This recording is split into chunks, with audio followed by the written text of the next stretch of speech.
Coming up on today's show.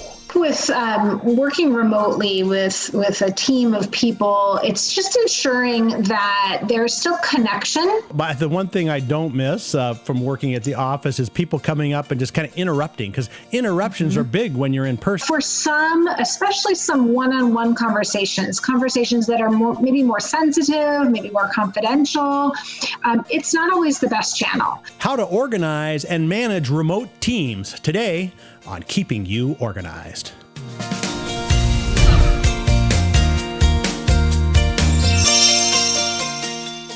Well, hello and welcome to Keeping You Organized. Again, we are remote. This time I decided let's do it in my basement. We move around to different locations in the house. We've been doing that for the last few months, but maybe we'll be back in the studio someday. But anyway, we can't stop bringing you content here in our 8th season of Keeping You Organized, and bringing back one of our regular favorites who was in season 1, Debbie Rosemont. It's Simply Placed. Debbie, welcome back. Thank you, John. It's always a pleasure to be your guest. Yes, well, and we were talking about this before we started. Season 1 there, we all looked a little differently. I think I was about 40 pounds heavier and had different hair. I'm growing my hair out now, and so things are changing, right? Things are changing, as happens with any passage of time. And now we're in particularly interesting times as well. Great. Well, let's talk today about managing remote teams. Now, I have a team of about 6 or 7 that I manage. I've been doing it remote for the last several months. I know you've been remote forever, probably. And that's why I kind of thought you'd be a great one to talk about. There's so many things to talk about when it comes to managing a remote team and getting organized. Yeah. What do you think is the number one? You talk to a lot of clients. What's the number one issue people deal with? I think with working remotely with a team of people, it's just ensuring that there's still connection and collaboration and regular communication. I'd say those are probably, top of the list as far as challenges. All those things happen to a degree when we're working in person with people. We might pass them in the hallway or see them at the water cooler. And so as far as connection, even connecting beyond the work itself, that, hey, how was your weekend? That, very easy, natural conversation as you're refilling a cup of coffee, all of that happens. Certainly easy to collaborate with somebody if you need help on a project or work. And so connection, collaboration happen easily and pretty naturally in person. We need to work a little bit more to make that happen when we're virtual. Yeah, but the one thing I don't miss from working at the office is people coming up and just kind of interrupting, because interruptions are big when you're in person. Now, they can call you, or they can, we use the chat on the, people use Slack, whatever it is, the tool they use. So you can still kind of ping people. I don't know. Yep. I find myself more productive because I have less of a drive time. Less interruptions, still tons of meetings, because that's we meet a lot at our place. Right. So let's talk about that. Let's talk about collaborating, because I think that's really the key to a team, is how do you work well together? And, communication, like you said, is, all the time is key. So let's talk about like email communication. Is there any different way we might communicate when we're remote than, just in the office? And I think with email communication, we need to remember its limitations. It's a super convenient way to communicate. It's easy to include a group of people. So that kind of one-to-many, if you need to share something with the whole team, pretty easy to do it that way. But for some, especially some one-on-one conversations that are maybe more sensitive, maybe more confidential, it's not always the best channel. So if, for example, you're talking to an employee about their performance, that's probably going to be better done via phone or video conference. Right. Yeah. When we send an email, we only get, of all of communication, 7% of what we communicate effectively is actually through our words. And with email, we're limited to words. What we lose is 23%, which is intonation and voice inflection. So if I say something with, no question mark at the end, it's a statement. If I say that same thing with a question mark in my voice, by raising my voice, you know it's a question. So that's intonation and inflection. And then 70% of communication effectively happens through body language, facial expression, and gesturing. And again, we don't have any of that when we're sending an email. So we have to remember its limitations. Yeah, it's interesting. Just today, I was on an intro call with a new employee that we hired. Everything's remote, and it was just a call. It wasn't, and I was going, I'd like to see what this person looks like so I could see how they react when I say something to them, or when when they talk. And I think that visual is so key. So it's true. It helps you kind of read how something's landing, or maybe to notice if somebody didn't get what you said or didn't, so you can clarify. We can catch a lot of things with having the addition of video. Now, when you're talking to people, because you deal with a lot of corporate clients, how about hiring people, for your team? And, you've got Skype, or you've got, Zoom and those things. And a lot of people are getting hired without ever seeing them in person. Any stories like that you can relate to or kind of connect with? Yeah, for sure. I know that the recruiting process, the hiring process, the onboarding process, sometimes the training process, right now for a lot of companies, all of that is happening virtually.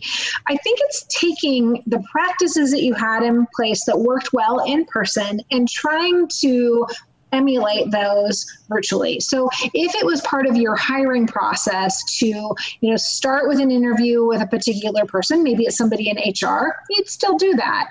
And, then narrowing a candidate pool, passing along to a hiring manager, a smaller pool of people, again, through video conference interviews, that interview can still happen. If it's to be a group interview or a panel interview, again, it's still possible. So we just need to utilize the tools and kind of continue some of those same practices. Onboarding is a little bit more of a challenge. So I know a lot of companies like to do some things to make an employee feel included and special and welcome. I've seen some very creative packages being mailed to new employees' homes so that they could have, some branded swag, so to speak, and feel like they're part of a team already. And I've also seen some fun and creative social ways that teams are connecting even outside of the hiring process to welcome a new team member, for example, or to help that team member connect with an existing team. So scheduling one-to-ones, doing something fun as a group. Lots of ideas. Yeah, it's interesting. The swag is a tool, right? And in this case, it's a new use for it. And I know someone in that business they're doing great because of this. You think, well, gosh, there's no trade shows anymore. They can't give it away. Well, now they're using it in different ways. Let's talk about some tools. Collaboration really is key. You kind of wish you would have owned stock in Zoom before the pandemic, right? Yep, for sure. Yeah, I think great tools for collaboration, certainly Zoom, and this is not a all-inclusive list, but the main ones I'm seeing being used, Zoom and Teams for video conferencing and meetings. Maybe some people are still using Skype, but I'm really seeing Zoom and Teams as the primary video conferencing platform.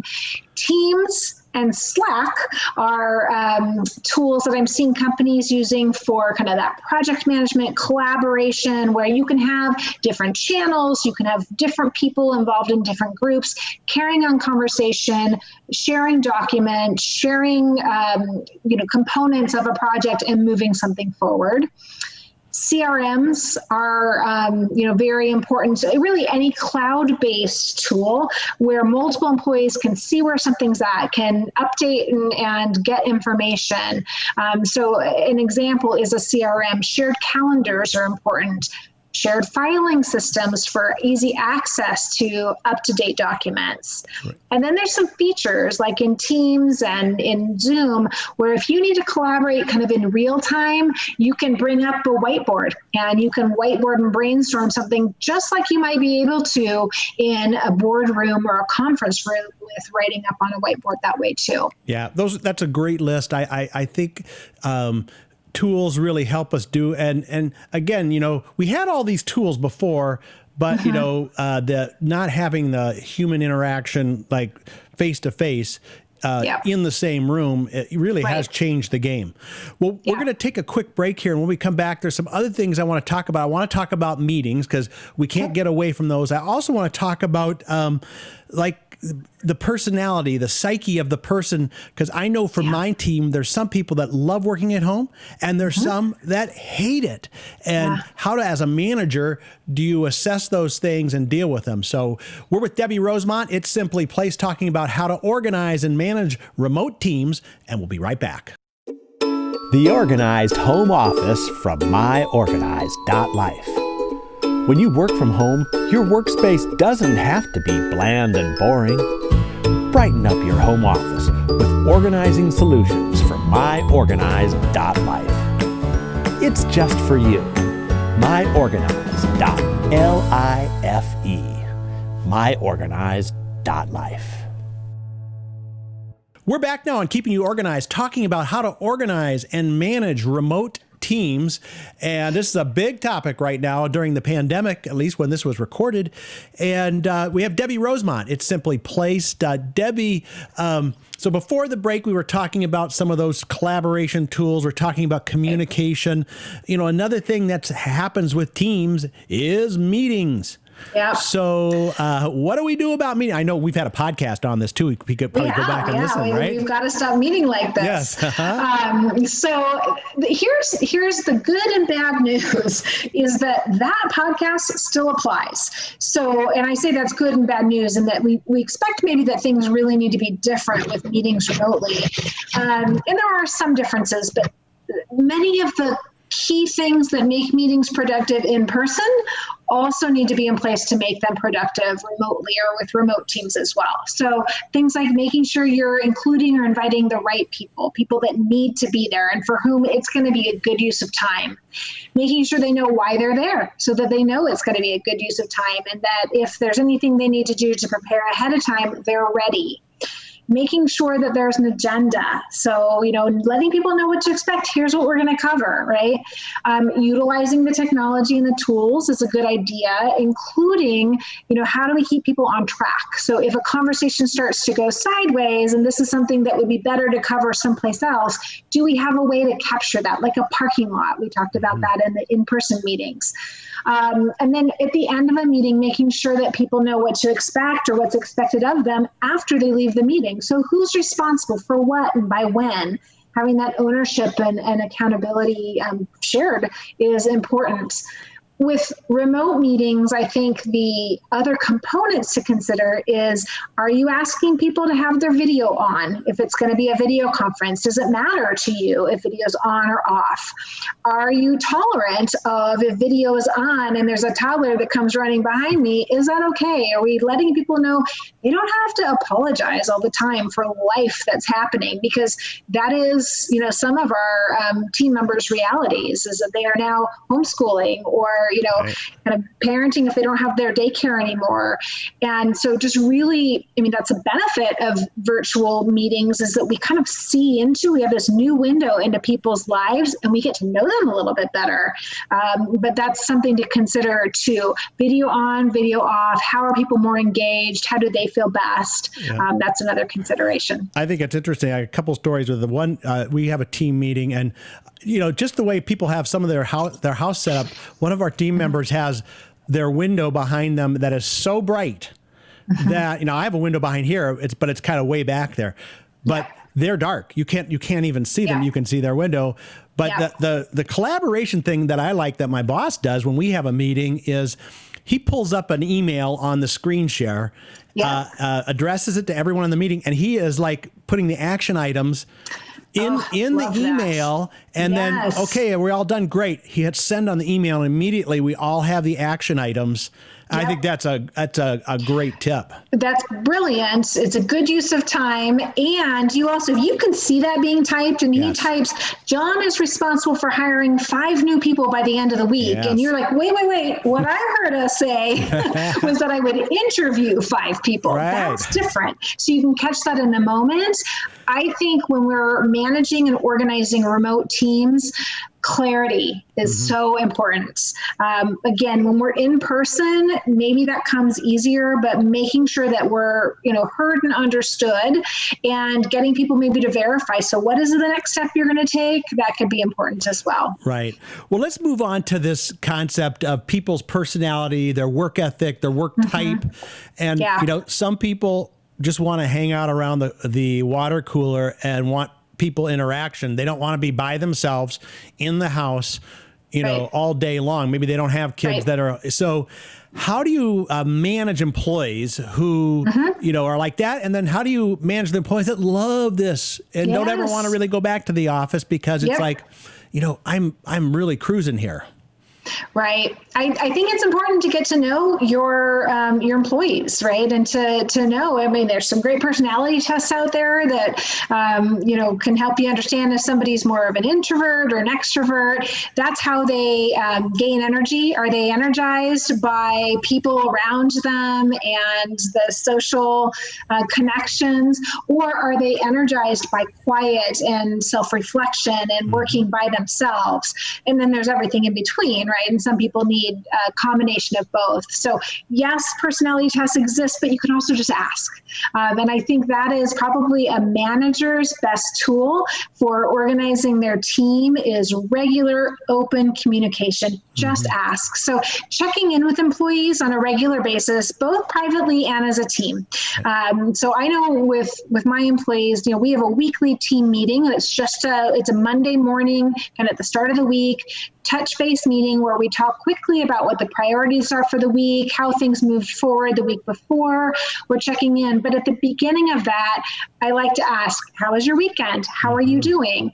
But I also will get a different answer in that team meeting than I might if it's just a one-on-one. So I try to make sure to have regular one-on-ones with my employees, and recommend all managers do as well, to just ask, how are you? Right. What do you need this week or this month? How can I help? Those are all things that, if it's something simple and you can, talk about a quick challenge and get to the bottom of it, productivity is going to go sky high, as well as that employee just knowing you care. Right? And people are going to be more engaged and produce more for a company or manager or employer who cares. Yeah. One thing I love about working at home, especially in the summertime, is during lunch, going outside and sitting at the, patio table. Yeah. And it's energizing. It's something that really just feels great. And, we tell people during, when they're working in the office, get up, walk around, do management by walking around, all those things. So you can kind of get a little exercise. Any other little tips about, self-care, things like that to help you be more productive? Yeah, for sure. Two of our most popular webinars right now are Work Productively from Home. We've got some great tips in that, so I'll share a couple of them, but also Maximize Your Energy to Optimize Your Productivity. I actually taught that earlier today. Both of those are about things that one could do for themselves that allow them to, maximize their productivity. So you mentioned the going outside for lunch. You also mentioned some people really like working by themselves and others like being surrounded with other people. So just, if everybody can think about taking breaks during the day, either to connect with others or to get some movement, some exercise, to refuel, those are all self-care things, right? How do we make sure we're getting what we need? How do we speak up about what we need? Getting a good night rest. If we're working from home and we're super excited to be able to go switch the laundry at any time and to go start dinner at any time of the day, we might want to be careful about not getting lost in those household tasks during the workday. So we might set a timer to say, hey, yes, I'm going to take a break, and I'm going to make sure it's just for 15 minutes, and I'll go do this one thing, during that break. So taking breaks that are intentional on many levels is a really good idea from working from home as well. Well, doing what you can to, just say one more thing. Okay. Doing what you can to minimize distraction and eliminate interruption. So you mentioned that for some people, they have less of that working from home. We have to remember our colleagues and coworkers with young children or with this partner or a significant other who's also working from home, and they're sharing a space to, in which to work. So there are some things that people can do to set up a space that's hopefully free of distraction and can minimize interruption. But thinking about dealing with those interruptions when they happen is something that's going to be important to be productive when working from home. That's why I'm doing the podcast today from the basement, because my wife has a home business. She works, and we kind of trade spaces around depending on who's on the call, who's doing what. So these are great. And I know that one of the reasons I asked you on for this, because I know you work with a lot of companies, and these webinars you're talking about, these are live webinars that you do for companies, right, to help them with stuff like this. So tell us about that, how people can get a hold of you. Yeah, sure. So I one of my favorite things to do is instructor-led training. I love going into companies and working with groups of people, and then implementation sessions with individuals and private coaching and consulting. With most people working from home these days, or limited ability to travel and do that safely, I'm doing a lot more virtually, more than ever before, although these were all virtual options too. So if a team is looking to help their employees be more productive, we have, a dozen or so webinars that lend themselves very well to, a 45 to maybe 75-minute time frame, and we can customize them. So make sure that they land well with your audience. Always do research on the company or industry so that it's relevant. And many of those can be combined into a half-day or full-day training as well. And then private productivity consulting, we've got packages and programs for that as well. Well, wow. How do we get a hold of you, Debbie? Yeah. So one thing I'll suggest, an easy way, is early in the pandemic, I created a Rock Your Work From Home guide. It's a free guide, and you get it by going to our website, which also then would put you in a place to connect with us in many ways. But the URL is www.itssimplyplace.com/WFH for work from home guide. So WFH guide, maybe we can put that in the show notes too.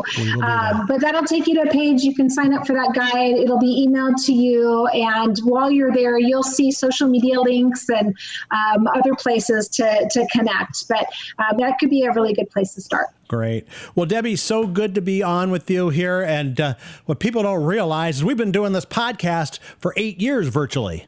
So, that's right. We're used to doing this stuff, but a lot of people are in a new situation, maybe aren't used to communicating by video and some of those other things. So great. Well, I'm sure we'll be back in touch with you again and have you on another show. And that's it, folks. I mean, you now have some really tangible tools and ideas to manage and organize your remote team, and make sure you get your whole team to come back for our next episode of Keeping You Organized.